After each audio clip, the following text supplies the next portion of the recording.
அனைவருக்கும் வணக்கம். இன்றைக்கான பாடம் முக்கோண சுவடு அப்படிங்கிற பாடத்தை பற்றி இந்த பதிவில் பார்க்கலாம்.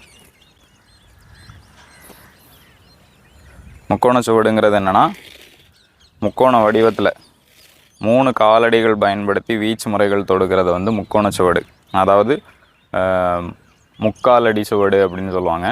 3 வட்டம் இல்லை 3 முக்கோண வடிவத்தில் 3 இடங்களுக்கு மாறி மாறி வரதால் இதை முக்கோண சுவடு அப்படின்னு சொல்லுவோம்.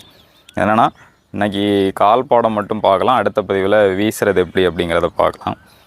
இடது கால் முன்னாடி வலது கால் பின் வச்ச மாதிரி நினைப்போம். ஒரு முக்கோண வடிவத்தில் அந்த முக்கோண வடிவத்துக்குள்ளேயே கால் பாடம் மட்டும் பண்ணுறது.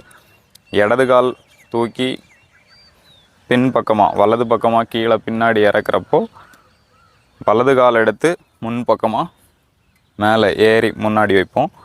முன்னாடி இருக்கிற வலது கால் எடுத்து பின் பக்கமாக இறக்கி இடது கால் எடுத்து முன்னாடி ஏறும்.